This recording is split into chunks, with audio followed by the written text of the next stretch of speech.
Intelligent talk, sure to raise the IQ. Welcome back to Inside the News. Absolutely tremendous discussion while we were in commercial break.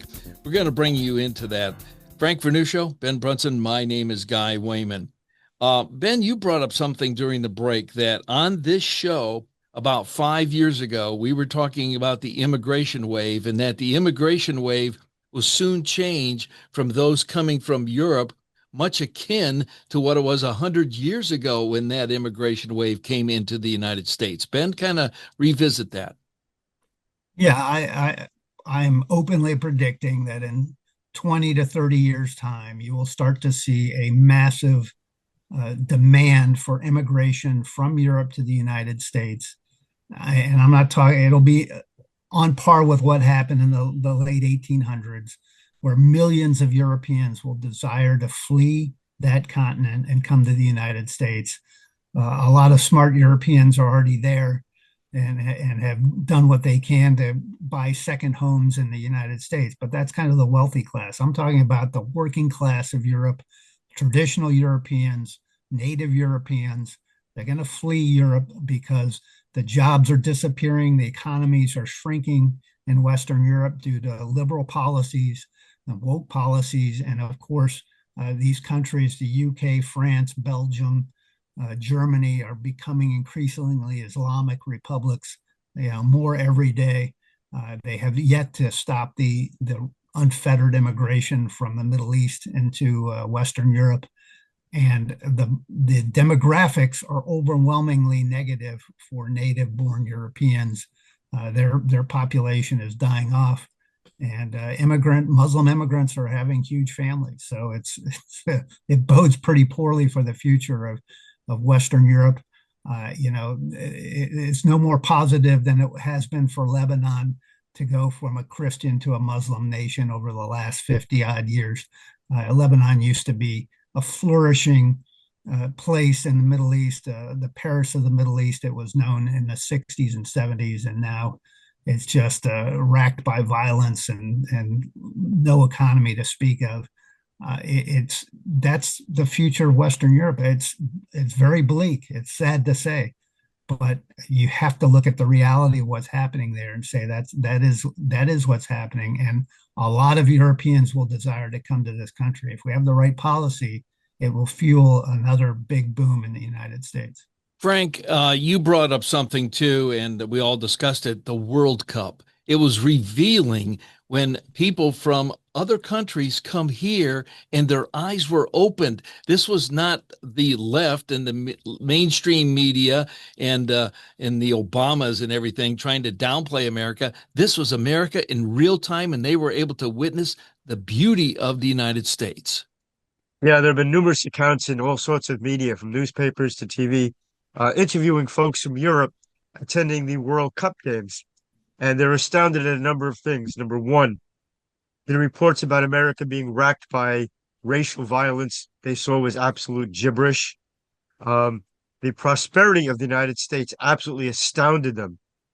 Not to mention the fact that they just wanted to lounge around in air conditioning, which was a rarity in Europe, which is a rarity in Europe. The restaurants serve food, which is in abundance 3 to 4 times what they got in European restaurants.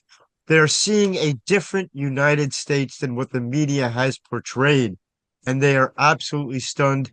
Many of them comment that they don't want to go home after the games are over, after their trips are over. And it goes to Ben's point. These folks are going to take these ideas back home with them. They're going to spread the word that the United States portrayed by the media and by some of our own left-wing politicians is absolutely false. America is a land of abundance and freedom, and a lot of them are going to want to make that their lives. And Frank, they discovered something else, ranch dressing. Yeah, and unfortunately, they're finding out they can't bring those bottles of ranch dressing on the airplanes with them on the way home, much to their distress. Yeah, the stock of Hidden Valley Ranch is going up. Okay, Ben, we've got to talk about this. Why is Ukraine so successful against Russia right now? Well, you have to hand it to Ukraine, and I give some of the credit to Trump's kind of hard parenting when it comes to Ukraine. The Ukrainians have been forced to look inward, and what they have done is develop a strategy which is proving increasingly successful, and it is a drone-based warfare strategy. Ukraine is now manufacturing 100,000 drones a month. And on the long-range side, they are manufacturing 6,000 long-range drones a month, including their UJ-26 Beaver, which is the twin-tailed aircraft that is roaming all across Russia, St. Petersburg, Moscow. The Russians have apparently no ability whatsoever to interdict or stop this drone assault. The Russian air defense have seemingly collapsed completely. As far as I can tell, they have no more missiles. They maybe engage these things with small arms fire or their 23 millimeter Zeus, but that's about it. And these things are hitting their oil and gas infrastructure throughout Russia, wiping it out. They're hitting factories, the defense factories in Russia. They're basically under strategic bombardment from the Ukrainians. And the Ukrainians have also cut off Crimea. They're isolating Crimea completely. The ability of the Russians to bring supplies into Crimea is dwindling every day. Right now, Ukraine is headed towards victory in this war.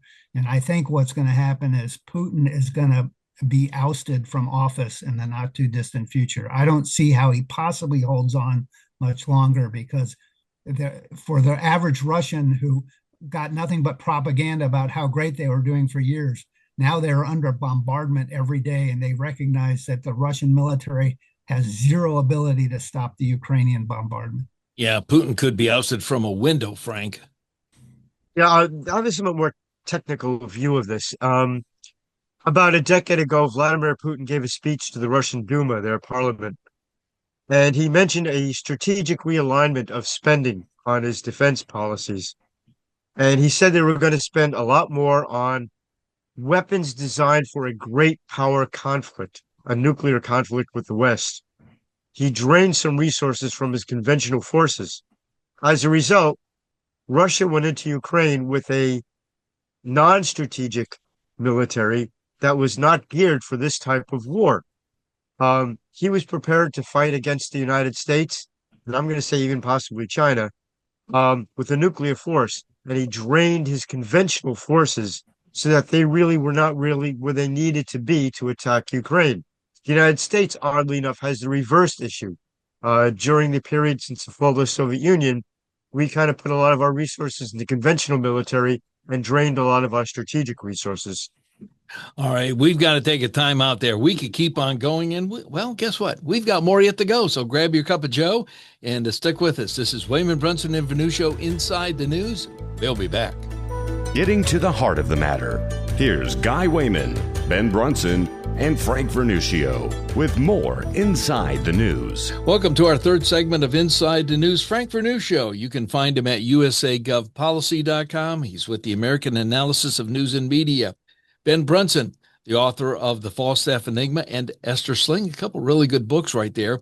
You can find them on Amazon.com. Look for Ben Brunson, or benbrunson.com. You can find his books right there. Okay, Frank, we've got some Scotus decisions, Scotus meaning Supreme Court of the United States, and some interesting ones and some interesting reactions. Frank, go. Well, a couple of them. The Slaughter case, the court ruled 6-3 that the president can fire for cause independent regulators. That expands federal power, but it actually is in line with the Constitution. We've had a runaway bureaucracy for far too long. And if you recall, in the first Trump administration, he wanted to fire head of one independent agency. And the second in command of that agency says, no, I'll decide who takes over, not you, Mr. President. The court ruled against that nonsense. And I think it's a common sense decision. It's a slap in the face of the administrative state and a justification of the constitutional powers of the president. The court had a mixed bag in terms of mail-in ballots. The court upheld Mississippi's federal election day rules, allowing absentee ballots to be counted if they are postmarked by election day. That is something I think the president wanted to very much to avoid. Unfortunately, that's where it really is at this point. we're seeing increasingly election day becoming more and more meaningless, with states starting their balloting sometimes months in advance, uh, with mail-in ballots that can go up to now election day. And the upshot of that eventually is what you have in California, where you have a significant amount of time passing between election day and the results being counted and the results being announced. Why is that important? Well, let's look at the 2020 election. The reality is that that gives states, and I'm going to say the word cheating, time to decide just how many more votes they need to get their preferred candidate a victory. Most of us went to bed on 2020 election day in states like Georgia and so forth, believing that Donald Trump had taken those swing states. And then we find out that at 3 o'clock in the morning, after all election inspectors had been kicked out, after all the media had gone home to bed, that folks in those states found boxes of ballots just mysteriously appeared under their desks, all for one candidate, Joe Biden. So this election ruling is somewhat disappointing, but hopefully there'll be other rulings that can take a look at this and overcome it. Ben, a couple of observations here. There were some people that said in that one ruling that the president can fire different people. There was a comment that, well, this puts too much power in the presidency. And my comment on the air down here in Missouri is like, that's why the office of the president is so important, because he is the chief executive officer, and that's why you vote for the president. If you want to change it, you change it in legislation. And then the other one is Amy Coney Barrett and John Roberts. That's the difference in that one. Ben, go. Well, the Slaughter decision's a major decision. It reverses a 90-year president and Humphrey's executor versus the U.S., where FDR had fired an FTC commissioner who disagreed with him politically. And the court said, no, you can't do that. And basically came up with the concept of a quasi-judicial, quasi-legislative branch of government that is the regulatory branch established by Congress, meant to be staffed by experts that are above politics of the day. That's held for 90 years. The Supreme Court said, no, that's not what the founders intended in the Constitution. This was much debated, the biggest debate, I think, in framing the Constitution, if you go back and read through the founders' papers, was the debate over how much power the president of the United States would have. And they came down on the side of the president having really supreme executive authority for the executive branch. And the Supreme Court in this Slaughter case said he could fire an FTC commissioner without cause, based on the concept that he has control over the executive branch, and these are executive branch regulatory authorities. So it's an important decision. It reverses a 90-year trend, but I think it goes back and restores the intention of the founders of our country. So huge decision. The decision we've been waiting for, and calling on the Supreme Court on this show to intervene in election frauds. The decision on Mississippi voting, counting votes that come in late, was I think the Supreme Court saying, look, we're not going to do a lot when it comes to regulating elections. We are really they're punting it back to Congress and calling on Congress to pass laws, and we'll enforce those laws. So it just makes the Save America Act all the more imperative. Yes. If we want to stop the rampant fraud that has become our federal elections in states like California, and we saw it in Georgia in 2020, as Frank alluded to. It is out of control fraud. It's in your face. Everyone knows what's going on. You have large areas where there are more votes counted than there were registered voters. So prima facie, I'd say that's fraud. So look, it is a real issue, but the Supreme Court really wants Congress to solve it. They don't want to take the lead. Frank, near and dear to your hearts, the U.S. Navy. Are we overstretched?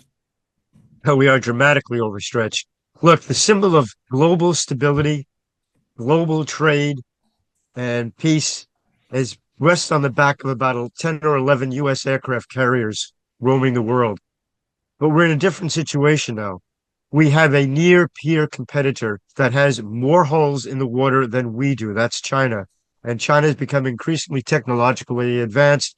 They are floating their own aircraft carriers as well. The U.S. Navy has traditionally, since the end of World War II, been pretty much at least since the end of Vietnam, been underfunded.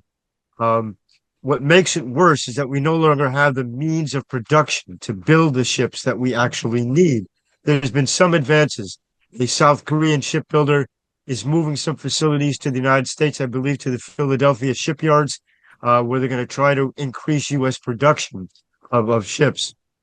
Part of the problem in the United States is a bizarre one, and it goes back to our discussion of education.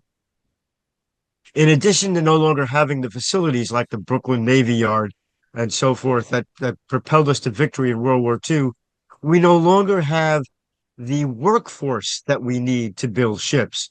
One of the big crises that the shipbuilders are talking about is that they don't have welders, they don't have electricians, they don't have carpenters and so forth to actually build these ships. We continue to have colleges that turn out little left-wing graduates who are all underemployed English majors.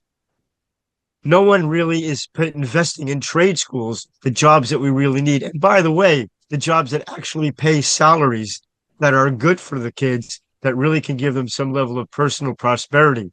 So our shipbuilding is in a disastrous state. It has to be addressed immediately. I know Ben will talk a little bit more about one particular facet, USS Idaho, but it is absolutely astounding how far behind we are in naval vessels and in shipbuilding. Well, we've got to take a time out. And the other side is normally the Brunson Files, and I believe we're going to talk about some America 250.